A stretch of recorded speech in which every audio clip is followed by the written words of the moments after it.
आदिवासी बहुमूल्य क्षेत्र है सैलाना, सरवन, बाजना, रावटी, शिवगढ़। यहाँ मध्य वर्ग या आदिवासी समुदाय के लोग मजदूरी से या खेती करके अपना गुजर बसर करते हैं, जिसके चलते यह अपने बच्चों को भी शिक्षा के लिए आर्थिक रूप से निजी स्कूल छोड़कर सरकारी स्कूलों में दाखिला करवाते हैं।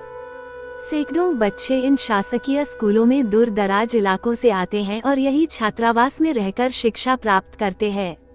सरकार ने अब स्कूल से लेकर शिक्षा के स्तर में सुधार करते हुए स्कूलों को पीएम श्री और सीएम राइस विद्यालय में परिवर्तित कर दिया है। अब स्कूल परिसर में उच्च श्रेणी के शिक्षकों द्वारा अच्छी शिक्षा के साथ साथ एक्टिविटी, खेलकूद, कंप्यूटर के चलते आज शासकीय स्कूलों का स्तर बहुत ही बढ़ गया है, जिससे शासकीय स्कूलों का परीक्षा परिणाम भी 100% आने लगा है। सरकार द्वारा शिक्षा पर गंभीरता से ध्यान दिया है।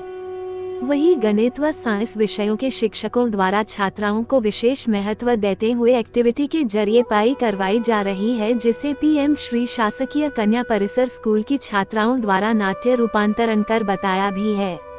शिक्षा आज बच्चों के जीवन की महती आवश्यकता है। अच्छी शिक्षा के लिए माता पिता अच्छा स्कूल, अच्छी शिक्षकों की तलाश करते हैं ताकि उनका बच्चा अच्छी शिक्षा प्राप्त कर सके और उनका नाम रोशन करे, तो माता पिता निजी स्कूलों की ओर रुख करते हैं, मगर वहाँ की फीस सुनकर घबरा जाते हैं। मध्य वर्ग के पालकों की यह सबसे बड़ी समस्या है। खासतौर पर आदिवासी अंचल के लोग बच्चों को ऐसी शिक्षा देने में असमर्थ होते हैं, मगर सबसे परे आदिवासी जनजातीय विभाग के अंतर्गत आने वाला यह शासकीय स्कूल निजी स्कूलों को कई प्रकार से पीछे छोड़ रहा है। यहाँ छात्राएं दूर दराज गाँवों से आती है और उच्च शिक्षा प्राप्त कर रही है। साथ ही वर्तमान में सरकार ने शासकीय स्कूलों को बढ़ावा दिया है और सीएम राइस और पीएम राइस स्कूल बच्चों को समर्पित किए हैं, जहाँ उच्च स्तरीय शिक्षकों के साथ स्कूल में कंप्यूटर, लैब, खेल व अन्य एक्टिविटी करवाई जाती है और बच्चों को हर सुविधाएं मुहैया हो रही है। आजकल शासकीय स्कूलों में हर माह बच्चों के पालकों के साथ शिक्षक संवाद भी कर रहे हैं, बच्चों से अपने विषय विशेष संबंध एक्टिविटी अभी करवा रहे हैं। ऐसा ही एक शासकीय स्कूल है जहां बच्चों से गणित और साइंस के शिक्षक एक्टिविटी के माध्यम से उनको पढ़ा रहे हैं। संभवतः ये जिले का पहला शासकीय स्कूल होगा जहाँ शिक्षकों द्वारा इस प्रकार से बच्चों को एक्टिविटी के माध्यम से पढ़कर उनका हौसला बढ़ाया जा रहा है, ताकि यह बच्चे दूसरों बच्चों के लिए प्रेरणा बने और भविष्य में नई ऊंचाइयों को छुए। इसी एक्टिविटी के माध्यम से छात्राओं ने गणित एवं साइंस के विषय पर नाटक प्रस्तुति कर सभी का मन मोह लिया। रतलाम से यशवंत सिंह राठौर। एक्टिविटी देखी गई गणित से किस प्रकार से उनको ट्रेन किया गया है और बच्चों को कैसा लगा? हमारी संस्था में आचार्य महोदय के निर्देशानुसार सभी कार्य संपादित होते हैं। श्रीमान की इच्छा रही कि इस सत्र में हम एक्टिविटी बेस्ड, और शासन प्रशासन की भी यही इच्छा रही है कि एक्टिविटी बेस्ड लर्निंग छात्राओं को कराई जाए।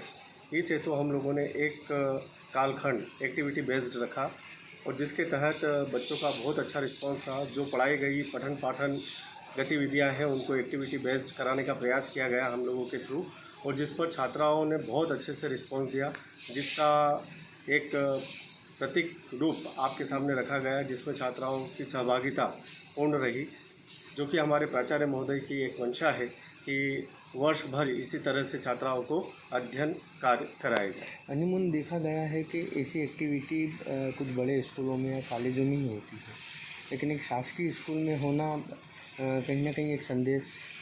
यही हमारे प्राचार्य महोदय का ये विचार है कि जिस तरह से प्राइवेट स्कूलों या बड़े संस्थानों में इस तरह की गतिविधियाँ संचालित होती है और वो छात्राएं बहुत अच्छे से किसी भी चीज़ को ग्रास्प कर लेती है, तो हमारा भी यही है कि चूँकि आदिवासी अंचल से आई हुई छात्राएं हैं तो उनको भी एक्टिविटी बेस्ड लर्निंग कराई जाए, ताकि वो अपने आने वाले भविष्य के लिए बहुत अच्छे से तैयार हो जाए। आपका जी, हम लोग जब बेसिकली देखा गया है कि प्रैक्टिकल्स अंत में कराए जाते हैं, लेकिन हम जब हम लोग बच्चों को पढ़ाते हैं तो उसी समय जो एक्टिविटीज़ चैप्टर या सिलेबस में इन्वॉल्व होती हैं हम उसी टाइम कराने का प्रयास करते हैं। और यही जो अभी आप लोगों ने यहाँ देखा कि जो सिलेबस है उसी से हम कनेक्टेड हैं और हमारा जो मूल उद्देश्य है इनके बेसिक कॉन्सेप्ट क्लियर हों, क्योंकि ये संस्था सीबीएसई स्कूल है। सीबीएसई स्कूल में यदि पेपर का पैटर्न बहुत जब तक बच्चा कॉन्सेप्ट को समझेगा नहीं, और हमारा यही प्रयास है कि हम इनके बच्चों को बेसिक कॉन्सेप्ट को क्लियर करें। ये बच्चियाँ सब बैकवर्ड ट्राइबल एरिया से हैं सर, और बहुत उनको उनके साथ बहुत हम लोग प्रयास कर रहे हैं और आगे भी हमारा प्रयास रहेगा कि इनको हम अच्छी शिक्षा का दे सकें और अच्छा अपना जीवन यापन कर सकें। आगे